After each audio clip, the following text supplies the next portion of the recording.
Bismillahirrahmanirrahim. Assalamualaikum warahmatullahi wabarakatuh. Perkenalkan, nama saya M. Rusdi. Saya dosen di program studi komunikasi dan penyiaran Islam, Fakultas Agama Islam di Universitas Ikra Guru.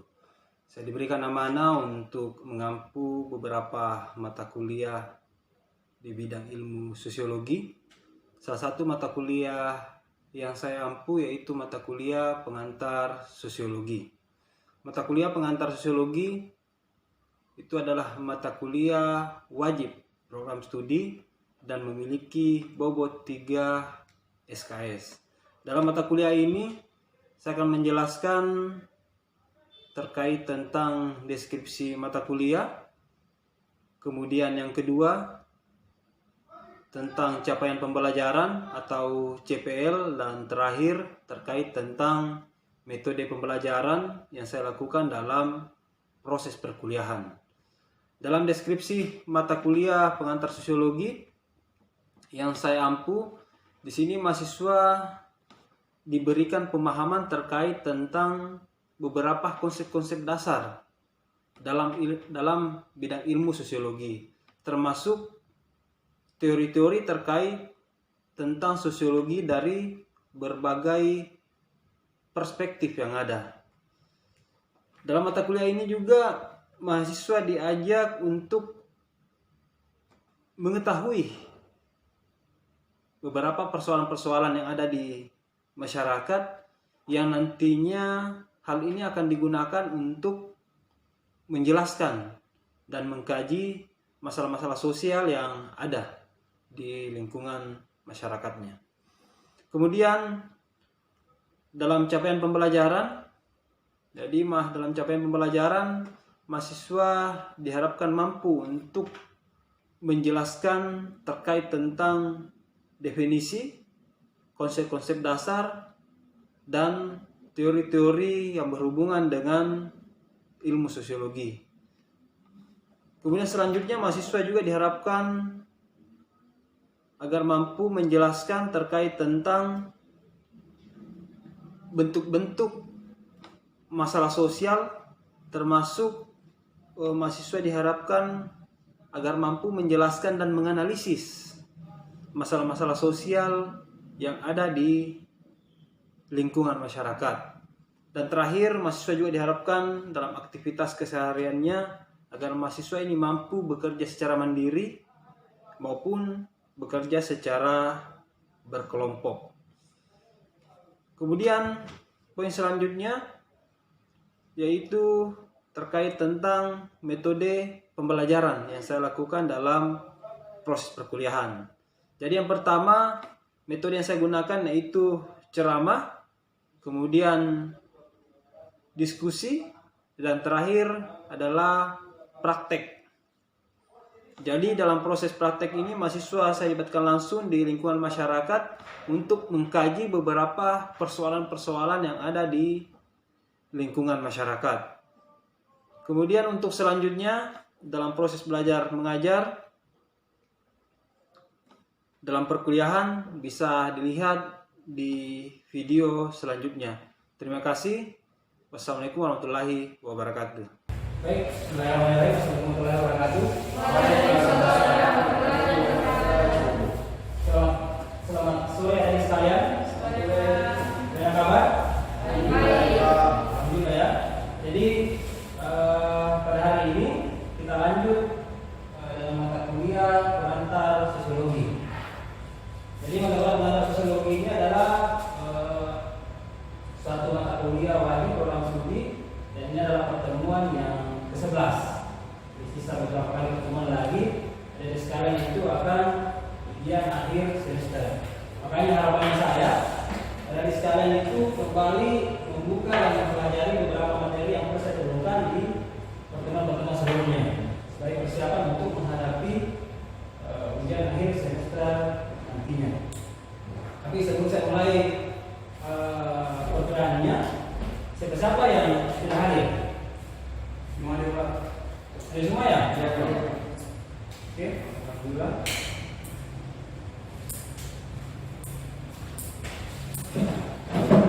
Jadi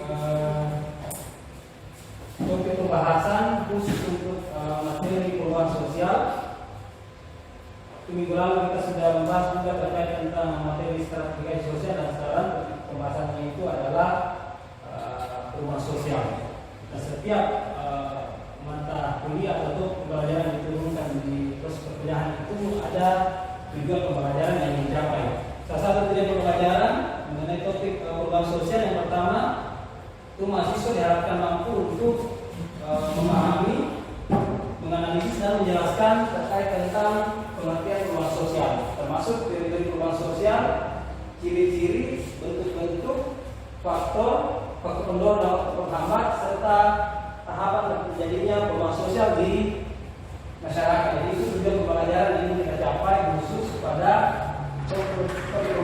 perubahan sosial.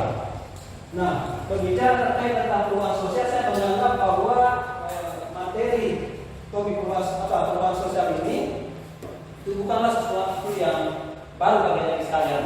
Karena adik sekalian yang mengambil 3 MTS di saat masih SMA itu pastinya mendapatkan mata pelajaran sosiologi ya.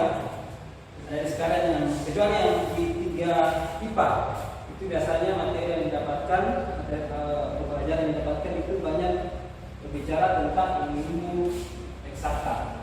Nah, yang saya ingin tanya kepada adik sekalian, apa yang harus dipahami terkait tentang perubahan sosial? Ada surat komentar, silakan kalau ada pertanyaan. Apa sih maksud perubahan sosial? Silakan.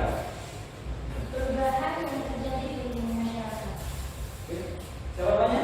Mayoritas jawab. Siapa? Boleh silakan. Perubahan sosial adalah perubahan yang terjadi di setiap masyarakat yang melalui status pekerjaan maupun jabatan. Oke. Siapa? Silakan bicara saja. Sedikit menambahkan bahwa perubahan sosial adalah perubahan yang terjadi pada kelompok masyarakat. Oke.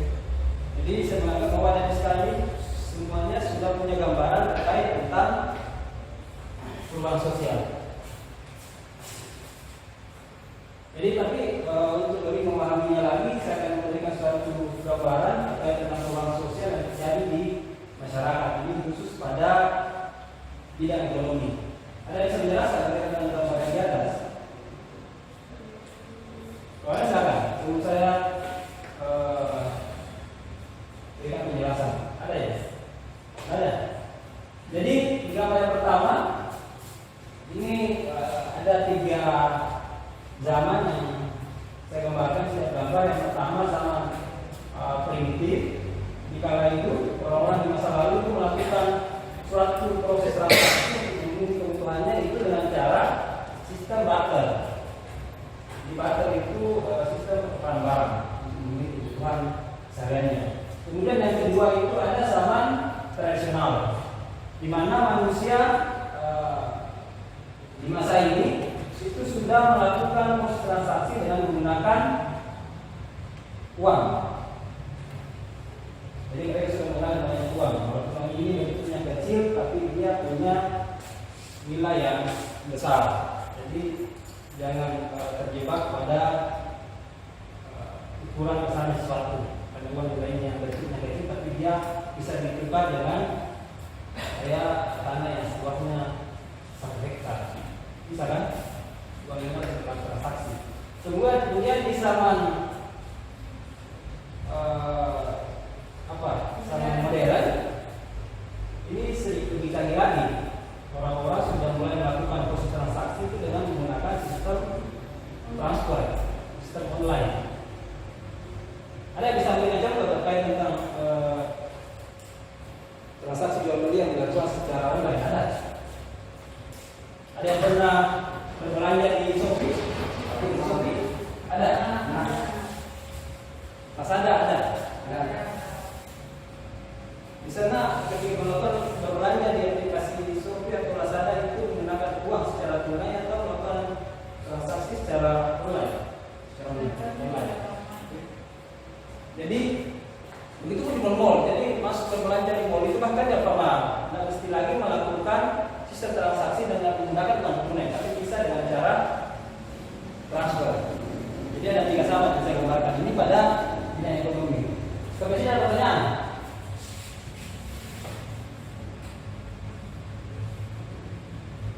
Jadi sebenarnya berbicara tentang perubahan sosial, berbicara tentang perubahan, itu berarti kita berbicara tentang sesuatu yang tidak menetap.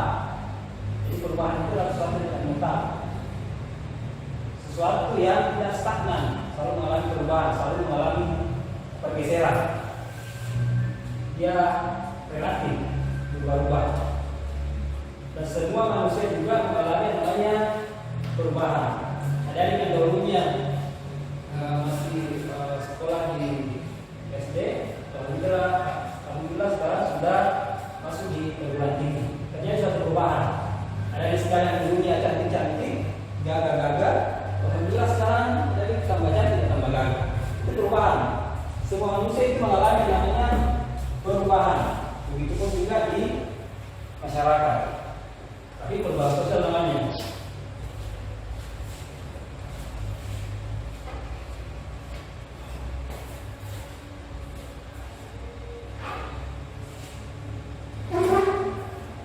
Ada yang berkomentar sebelum saya masuk ke pengertian perubahan sosial. Sebenarnya dari sekarang yang penjelasan tadi dengan contoh yang saya berikan itu sudah memperoleh pemahaman dasar terkait tentang seperti apa perubahan sosial yang terjadi di masyarakat. Nah, kita masuk ke pengertian perubahan sosial. Di sini saya gambarkan ada dua tokoh. Yang pertama menurut Risley Davis, dia mengatakan bahwa perubahan sosial itu adalah perubahan yang terjadi pada struktur dan fungsi. Struktur dan ada yang bisa memberikan gambaran ke saya tentang apa yang dimaksud dengan struktur dan apa yang dimaksud dengan fungsi? Ada ya? Nah, struktur dalam menurut Risley Davis, struktur yang dimaksud di sini adalah lapisan masyarakat.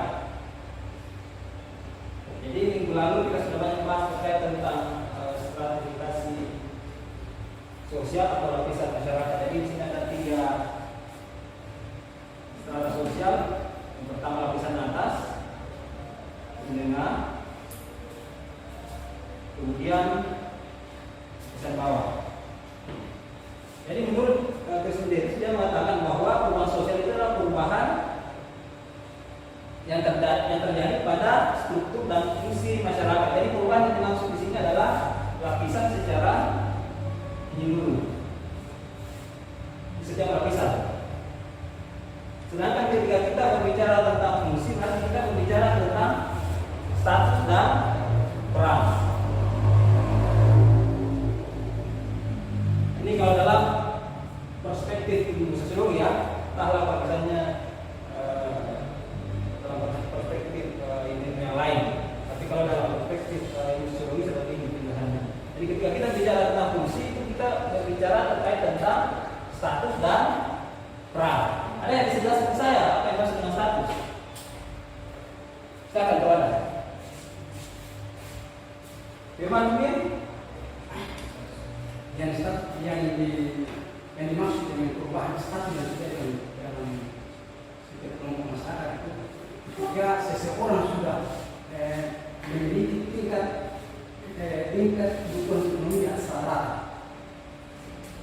Oke. Peran? Bisa. Yang lain? Ada yang bisa menambahkan? Silakan. Tidak saja, silakan.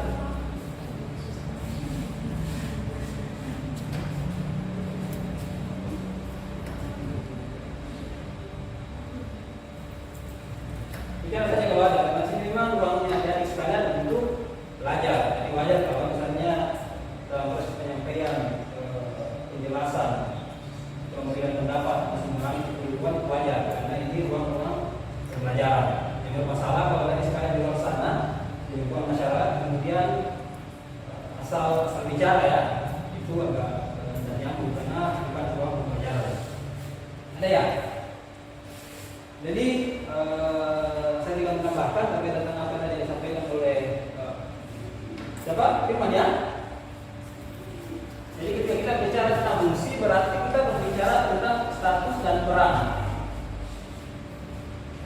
Status itu berarti kedudukan.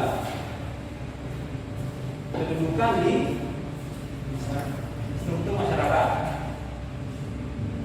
Kemudian ketika kita berbicara tentang peran, berarti kita berbicara tentang pola perilaku yang kita lakukan berdasarkan kedudukan yang kita miliki. Bisa dipahami ya? Jadi status itu berbicara tentang kedudukan, kemudian peran itu berbicara tentang pola perilaku yang kita miliki di atau berdasarkan kedudukan yang kita miliki di masyarakat. Jadi yang dimaksud di sini perubahan sosial itu adalah perubahan yang terjadi secara menyeluruh di semua lapisan struktur di masyarakat. Bisa ya? Kemudian yang kedua, sel semarjan. Ada yang kenal dengan sel semarjan? Beliau adalah salah satu tokoh sosiologi yang ada. Oke. Jadi beliau ini bisa dijuluki sebagai bapak sosiologinya Indonesia. Kalau bapak sosiologi secara umum yang penemu nama sosiologi, karena sosiologi itu kan konsep. Kalau sosiologinya Indonesia itu sel semarjan. Dia mengatakan bahwa perubahan sosial itu merupakan perubahan yang terjadi pada lembaga-lembaga sosial. Anda bisa berikan contoh terkait tentang lembaga-lembaga sosial. Apa saja lembaga sosial ini? Ada. Jadi lembaga-lembaga sosial yang dimaksud oleh sel semarjan itu ada lembaga keluarga, ada lembaga hukum, ada lembaga pendidikan, lembaga ekonomi, dan lembaga-lembaga yang lain. Nah, kesemua lembaga ini itu mengalami perubahan dan juga dimasuk perubahan sosial menurut sel semarjan. Makanya dia mengatakan bahwa perubahan sosial itu adalah perubahan yang terjadi pada lembaga sosial.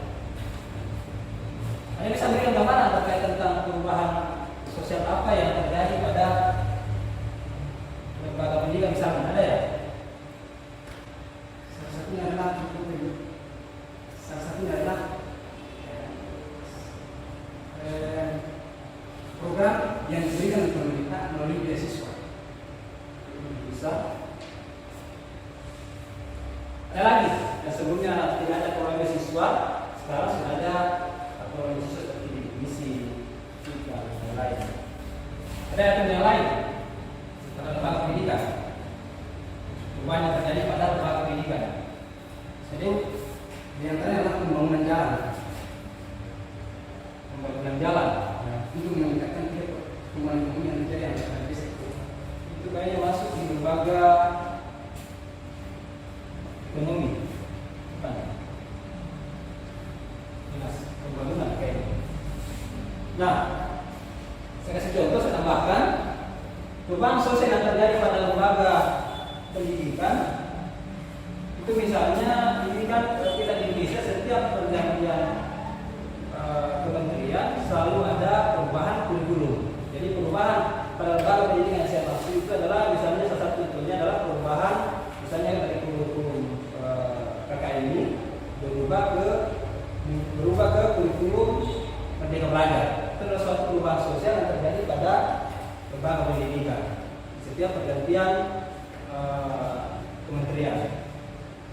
Kemudian pada lembaga ekonomi, contohnya ini tadi yang saya gambarkan terkait tentang proses transaksi dari zaman primitif, kemudian zaman tradisional, dan terakhir itu di tahun modern. Itu salah satu contoh perubahan sosial yang terjadi pada bidang ekonomi. Begitupun pada lembaga-lembaga yang lain. Jadi ini kan dimaksud oleh sel semarjan perubahan sosial, perubahan yang terjadi pada semua lembaga-lembaga yang ada di masyarakat. Nah, dari kedua pandangan ini kita bisa menarik suatu kesimpulan bahwa perubahan sosial itu adalah perubahan yang terjadi pada masyarakat berkaitan dengan nilai, norma, dan pola perilaku. Saya paham ya? Ada yang bertanya? Saya bertanya. Menurut sel semarjan, dia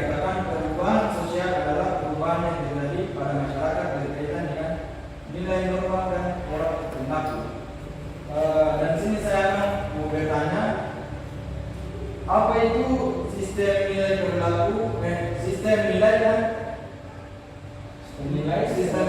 dan norma dan pola berlaku. Oke. Jadi sebenarnya yang di bawah ini sudah bukan lagi pendapat yang sesuatu.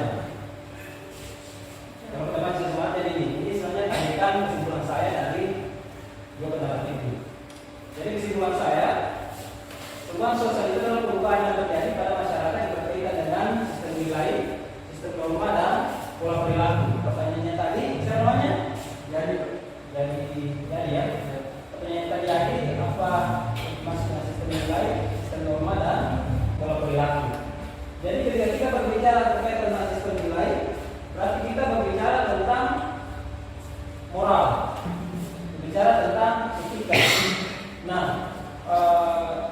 kita jangan lagi melihat anak-anak di masa sekarang itu melakukan ketika mau berangkat ke sekolah itu pamit pada orang tuanya dengan cara cium tangan, beri salam, cium tangan, kemudian balik dari sekolah itu kembali mereka melakukan cium tangan, beri salam. Itu jangan lagi kita temukan di masa modern ini, apalagi untuk di masyarakat perkotaan. Terjadi satu pergeseran dari kebiasaan-kebiasaan yang lalu ke kebiasaan-kebiasaan yang ada di zaman modern. Itu jangan lagi kita temukan. Jadi satu pergeseran. Nah, kemudian sistem norma yang masuk di sini adalah nilai kesopanan. Misal orang-orang di masa lalu itu ketika dia melakukan suatu komunikasi, melakukan interaksi dengan orang yang jauh lebih tua, mereka biasanya menggunakan tutur kata yang halus, tutur kata yang lembut, menggunakan intonasi yang rendah. Tapi sekarang itu jarang lagi kita temukan. Jadi satu pergeseran. Pada wilayah proses interaksi komunikasi. Beda dengan anak-anak di masa lalu.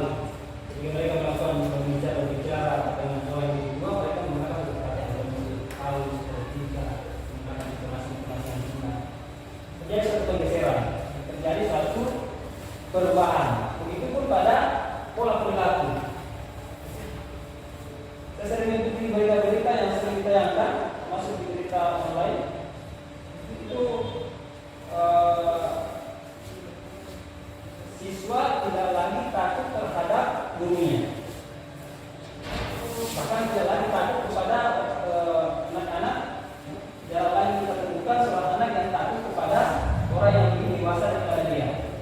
Bahkan di kejadian di beberapa sekolah, siswa ini berani memenjarakan gurunya. Ada beberapa kejadian. Ada perubahan pola perilaku. Pola perilaku pada siswa di masa lalu dengan siswa di masa sekarang. Jadi kalau kita berbicara terkait dengan perubahan sosial, itu kita banyak melakukan perbandingan terkait tentang tiga sama ini dengan tadi primitif, tradisional dengan modern. Kemudian, kemudian saya lanjut.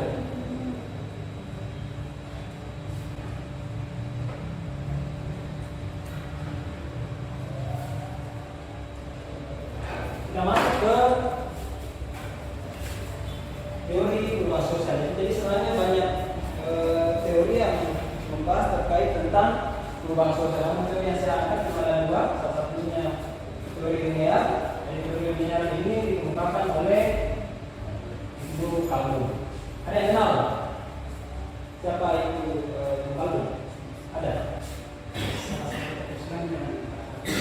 Salah satu Islam yang ada pada masa kejadian Harun Rasul. Oke. Jadi dia hidup di abad ke-14. Berasal dari Indonesia Arab.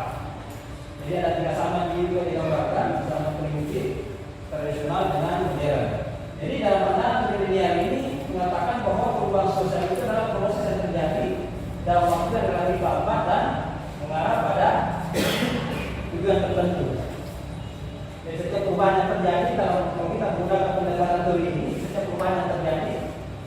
terjadi secara bertahap. Jadi butuh waktu lama. Butuh waktu lama dari zaman primitif ke zaman tradisional ke zaman modern. Dan ada tujuan tertentu yang ingin dicapai. Misal saya kasih contoh tadi, pada bidang ekonomi kita bisa jadikan itu tadi terkait tentang sistem barter, transaksi yang menggunakan uang dan sistem online. Bisa juga saya kasih contoh pada komunikasi. Jadi di masa lalu orang-orang menyampaikan suatu informasi itu melalui zaman primitif itu dari di dua. Sudah terjadi perkembangan menulis surat itu menulis menyampaikan informasi sudah melalui yang namanya surat dan pos dan hati. Kemudian terjadi lagi suatu perkembangan ke telepon rumah, kemudian ke HP Android. Dan sekarang bisa melakukan suatu menyampaikan suatu informasi atau menyampaikan pesan itu lewat email. Ini mengalami suatu perkembangan. Ini yang saya gambarkan hanya pada bidang alat komunikasi.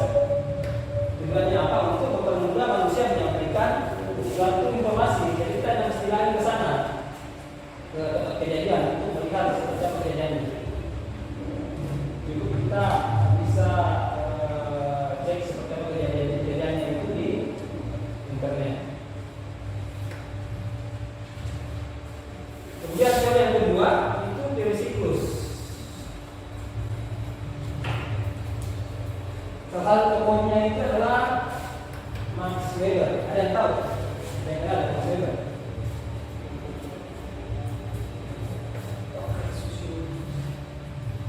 Dia dari Jerman, akhir pada tahun 1864 dan meninggal pada tahun 1920. Dia mengatakan bahwa perubahan sosial itu adalah proses yang terjadi secara berulang. Jadi gambarnya seperti di atas. Bisa salah satu contohnya perkembangannya tren klasik di era modern. Dan contoh yang kedua berkembangnya penggunaan obat herbal dan pengobatan tradisional di era modern. Itu kembali populer cara pengobatan tradisional. Nah, sekarang kita sudah berada di zaman modern. Ataukah kembali trennya model berpakaian. Model berpakaian yang dilakukan oleh orang-orang masa lalu di tahun 90-an itu kembali tren di masa sekarang. Kembali berulang. Jadi menurut teori ini menganggap bahwa perubahan sosial itu adalah perubahan yang terjadi secara berulang di masyarakat. Sebenarnya ada beberapa teori yang saya gambarkan cuma dua. Nah, sampai sini tadi ada mau tanya? Silakan. Terima kasih. Isu yang saya mau gunakan terkait dengan sistem pertukaran yang dilakukan oleh masyarakat primitif dan masyarakat modern. Yang kita ketahui bahwa sistem pertukaran part yang masyarakat primitif itu lebih efisien daripada sistem pertukaran online yang dilakukan pada masyarakat modern. Kenapa demikian? Karena sistem pertukaran modern yang dilakukan sekarang melalui aplikasi saja dan sebagainya itu terjadi dampak penipuan yang dilakukan secara terus-menerus sampai saat ini. Sedangkan sistem transfer yang dilakukan secara paket itu yang dilakukan secara primitif pada masyarakat dahulu itu lebih efisien karena tidak terjadi penipuan yang dilakukan antara si partai si pelaku antara satu yang lain antara satu dengan yang lain. Nah, bagaimana cara kita melihat terkait dengan sistem perubahan yang terjadi antara primitif dan modern yang masing-masing punya kelebihan dan masing-masing punya kelemahan tadi. Terima kasih. Jadi istilahnya itu masuk di pembahasan bentuk perubahan sosial. Jadi setelah karakteristik itu ada perubahan sosial. Jadi masuk tadi digambarkan oleh saudara Firman itu perubahan sosial dalam bentuk progres dan regres.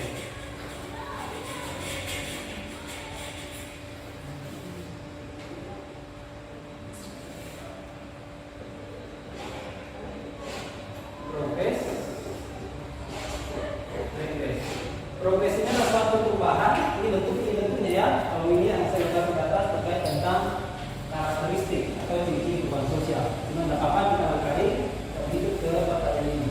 Jadi untuk perubahan sosial itu salah satunya ada yang dikatakan perubahan progres. Perubahan progres itu adalah perubahan yang mengarah kepada arah kemajuan. Sedangkan perubahan regres itu adalah perubahan yang mengarah kepada arah kemunduran. Nah, perubahan yang mengarah kepada arah kemajuan ini anggaplah pada wilayah teknologi. Kita bisa lihat perkembangan teknologi dari dulu sampai sekarang. Itu aplikasi-aplikasi yang mempermudah manusia itu untuk menyampaikan suatu informasi. Tapi kalau di zaman regres ini, yang jelas zaman regres, perubahan regres itu adalah suatu perubahan yang mengarah kepada arah kemunduran. Semakin majunya teknologi, banyak yang melakukan penyalahgunaan teknologi. Muncul prostitusi online, muncul penipuan online, muncul judi online. Ini semua perubahan-perubahan yang terjadi yang mengarah kepada arah kemunduran. Jadi ini prosesnya penyalahgunaan. Jadi setiap perubahan yang terjadi di masyarakat itu selalu ada sisi positif dan negatifnya. Sebentar kita masuk terkait tentang perubahan sosial. Ada apa yang perubahan sosial? Kita masuk dulu ke ciri-ciri. Nah, di karakteristik perubahan sosial, ketika kita berbicara tentang karakteristik dan kita berbicara tentang ciri-ciri. Jadi salah satu ciri perubahan sosial itu yang pertama, perubahan sosial itu terjadi di mana-mana. Ada bisa ambil penjelasan. Kenapa dikatakan bahwa perubahan sosial itu terjadi di mana-mana?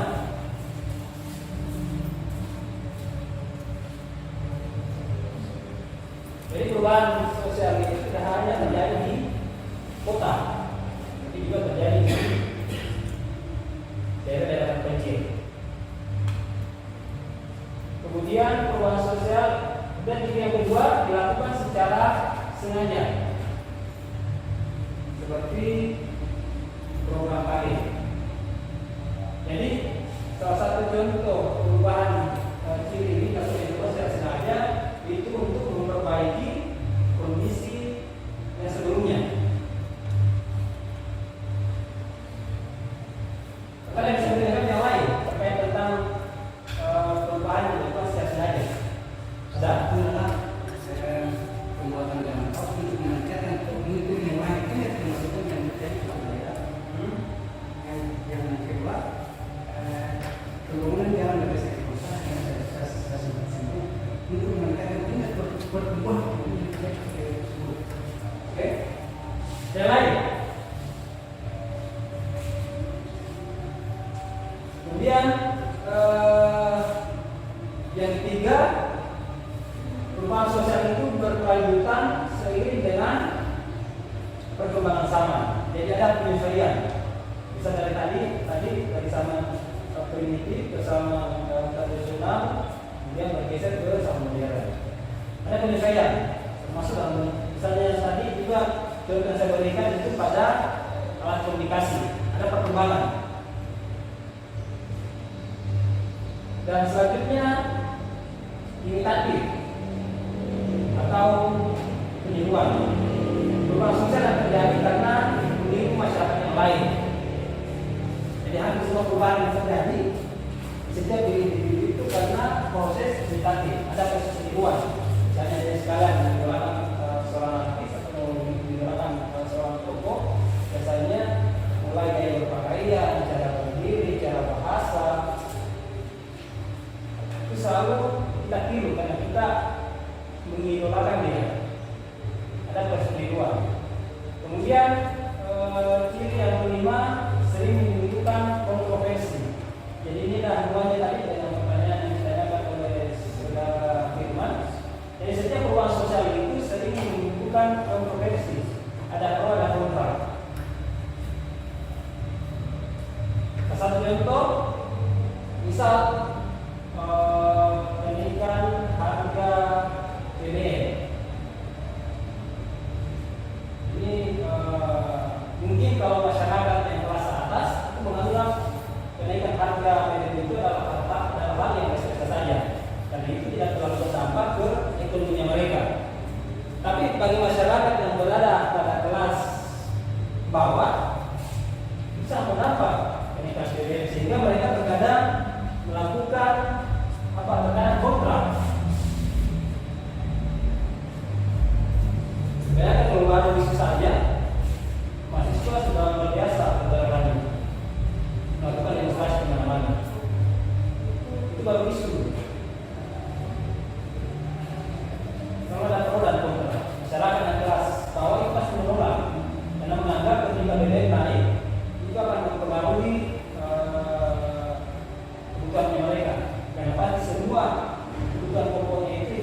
kontrak. Kalau orang secara atas itu mereka ikut saja.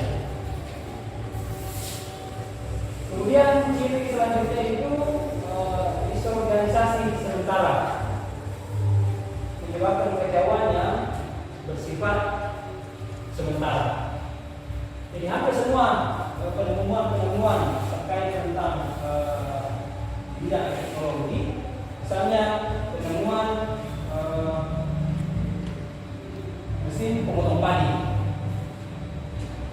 Mesin pemotong, masyarakat di pedesaan mereka ketika melakukan panen padi itu mereka memotong padi secara manual. Jadi mereka yang dulunya menganggur tiba-tiba langsung bekerja ketika musim panen tiba. Tenaganya mereka dibutuhkan untuk melakukan pemotongan padi, tapi secara manual. Nah, ketika muncul suatu penemuan terkait tentang mesin pemotong padi, mereka ini terkadang menolak. Kenapa mereka menolak? Karena menganggap bahwa ketika mesin padi masuk di desanya, masuk di daerahnya, maka mereka akan melakukan satu lapangan kerja di musim panen padi. Makanya hal itu terjadi menimbulkan suatu kekecewaan, tapi sebabnya hanya sementara. Jadi seperti itu beberapa ciri-ciri karakteristik perubahan sosial. Sebelumnya ada yang bertanya. Jadi sekarang ini saya masuk ke bentuk perubahan sosial. Jadi bentuk yang pertama itu berdasarkan waktu. Jadi perubahan sosial yang terjadi berdasarkan waktu. Jadi asal sebutkan apa? Jadi evolusi itu adalah suatu perubahan yang terjadi secara lambat. Misalnya dari tadi informasi dapat pos, rumah, kemudian bergeser ke rumah. Ini waktu yang lama. Sedangkan perubahan sosial yang terjadi secara evolusi itu cepat. Misal tenaga kerja manusia yang digantikan oleh robot. Jadi dilakukan oleh beberapa negara lain, misal Jepang. Beberapa hotel-hotel berita di Jepang itu tidak lagi menggunakan tenaga manusia, tapi mereka menggunakan tenaga robot. Kemudian selanjutnya itu perubahan sosial berdasarkan sudut pandang masyarakat. Jadi ada perubahan sosial yang direncanakan. Tadi sudah kita banyak bincang-bincang juga terkait tentang perubahan yang direncanakan. Kemudian ada juga perubahan sosial dan tidak direncanakan. Yang namanya saja tidak direncanakan berarti dia terjadi secara tiba-tiba. Misalnya bencana alam. Terus ada pertanyaan?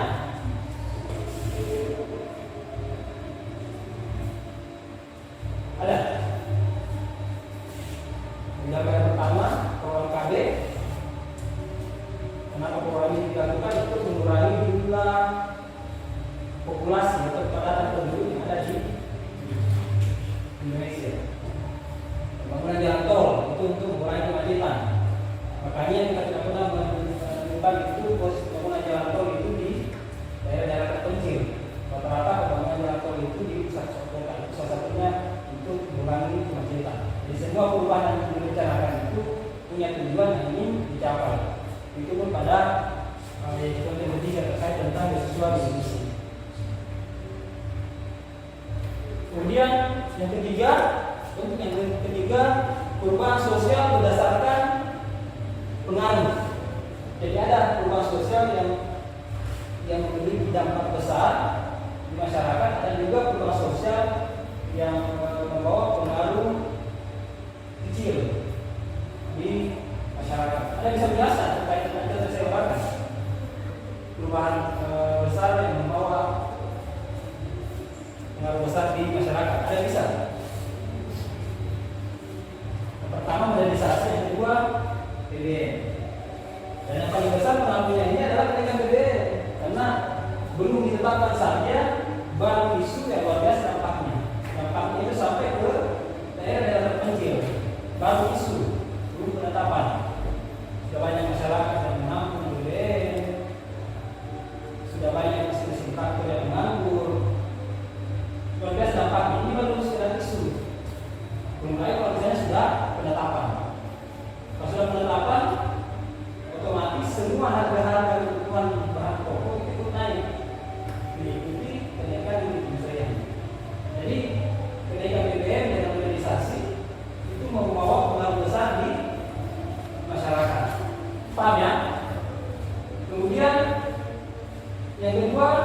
perubahan yang membawa pengaruh kecil. Pengaruh kecil maksudnya hanya sebagian kecil masyarakat yang mengikuti perubahan itu.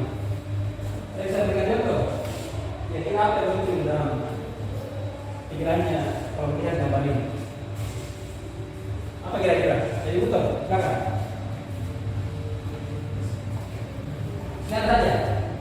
Dan satu itu kan menggambarkan terkait tentang model berpakaian. Kenapa? Nah, yang kedua dari rambut. Dan itu hanya diikuti oleh sebagian kecil masyarakat. Biasanya hanya diikuti oleh masyarakat normal. Beda dengan di atas yang perubahan besar. Mungkin yang betul memberikan perubahan besar di masyarakat dampak yang besar. Dan selanjutnya kita akan membahas terkait tentang faktor internal atau pemicu perubahan sosial, kemudian faktor eksternal, faktor penghambat dan faktor pendorong terjadinya perubahan sosial di masyarakat. Itu kita akan bahas di minggu depan, itu yang akan datang. Jadi sebelum saya tutup, apa yang pada yang ingin berkomentar saya tutup. Bagaimana?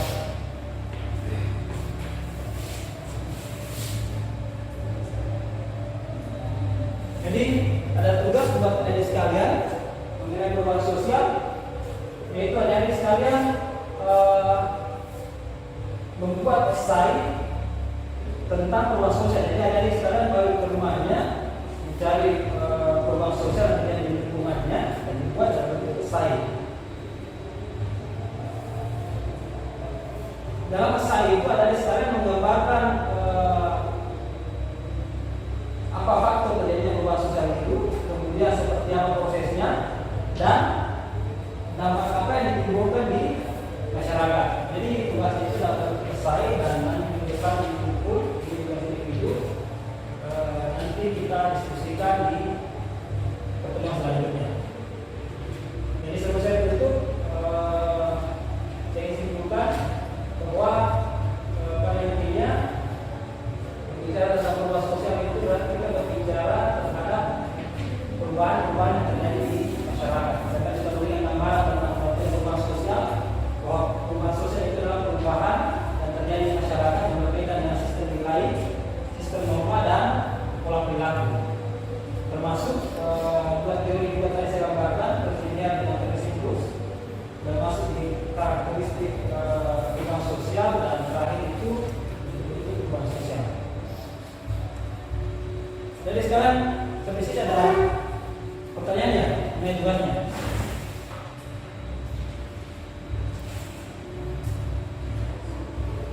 Kalau tidak ada,